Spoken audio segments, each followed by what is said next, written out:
Good morning, everyone. Dayle Armstrong here for the Refugee Committee. It's a very special morning for us and for some newcomers here to St. Martin's, and I just wanted to give you a little bit of background here. 16 years ago, Rahel Solomon came to Saskatoon, an Eritrean refugee sponsored by St. Martin's United Church. And many of you will know Rahel because she's a member of the congregation. She has worked really hard, and she has established a great life here in Saskatoon. And she is a caregiver at Stensrud Lodge, and she treats every single one of her residents as if they were her own grandfather or her own grandmother.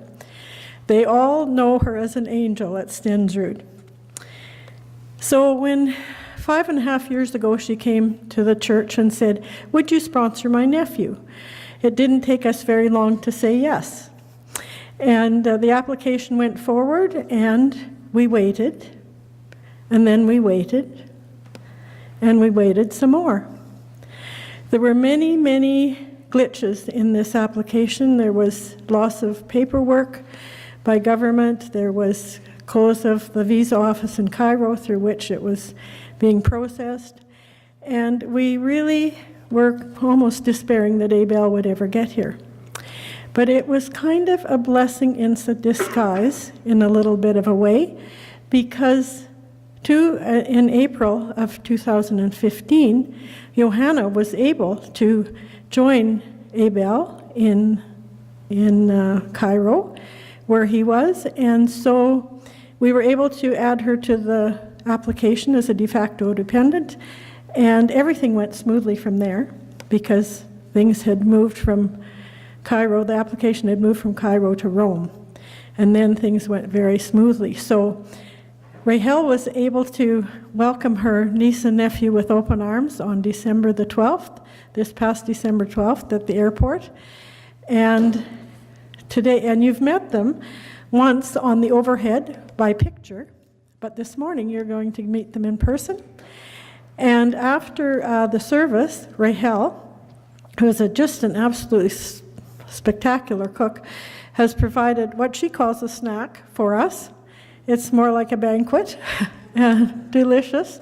So I hope you can stay and you can interact with Rahel and her partner Ed and Abel and Yohana after the service, greet them and welcome them to Saskatoon. And we're just so grateful that they are now here safely, and we're hoping to help with some of the readjustment stuff that happens with newcomers. But Rahel, Yohana and Abel, can you come forward, please?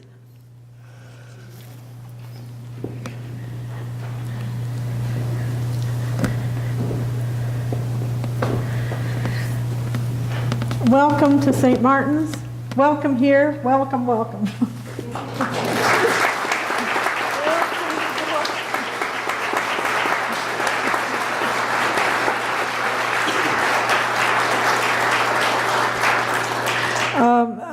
Have the children gone down, Darren?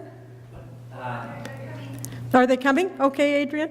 The children have also prepared a special welcome for Abel and Yohana.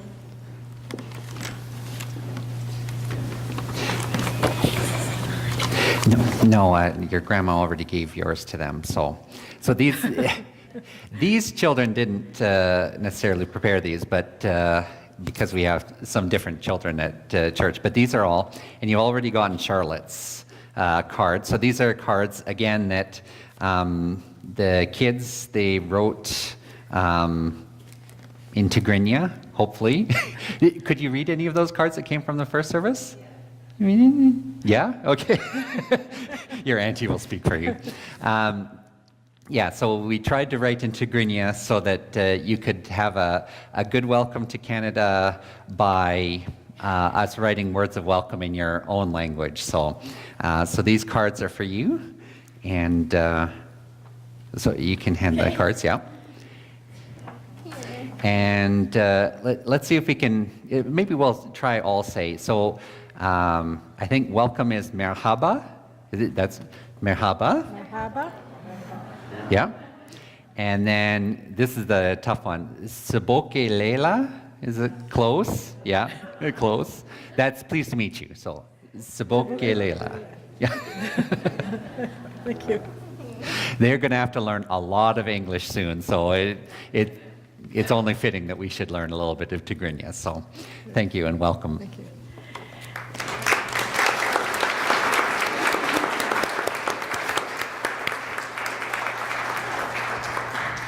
And now, on their behalf, Ed would like to say a few words.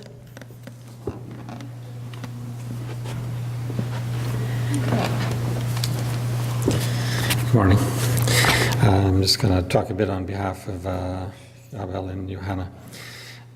We grew up in the city of Karen in Eritrea, where our family has lived for many generations. In our immediate family, we were the oldest two of 6 children. As we grew up through our teenage years, we knew what was coming in our future.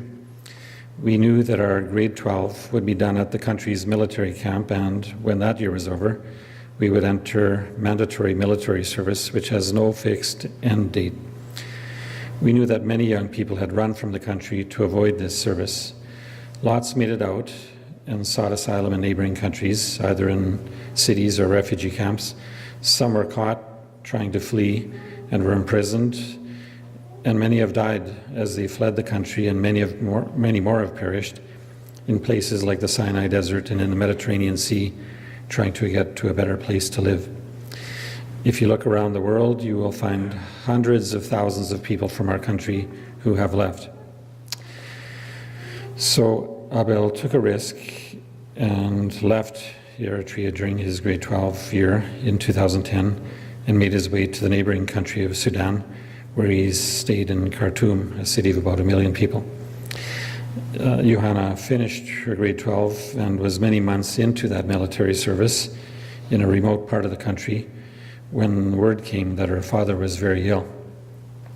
Her grandmother intervened, and Yohana was granted a temporary leave to go home to help her mother and brothers and sisters. Unfortunately, it was not too much later that their father died from his illness.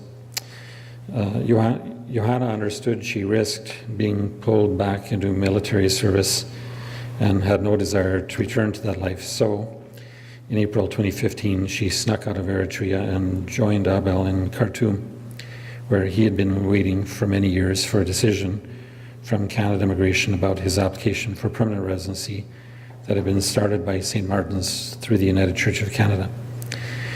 They lived in a one-room apartment and each took odd jobs just to keep busy. They were getting support from aunts and uncles in Europe and Canada, and going to things like church events was a big part of their social life. It was hard to be separated from family who was not so far away, just across the border in Karen, and there was always a temptation to go back home, but it was not safe to do that.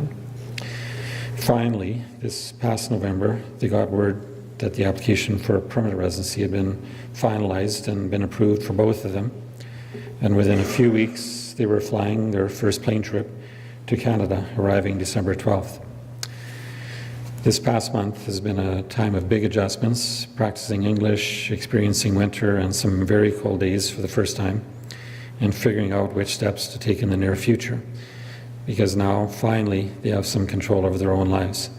They're hoping to start English classes soon and would really like to find some work just to stay busy. Abel and Yohana are very thankful for the decision St. Martin's has made to sponsor them to Canada. They can now plan for their future, and the rest of their lives will be positively affected by what this church community has done. So, thank you.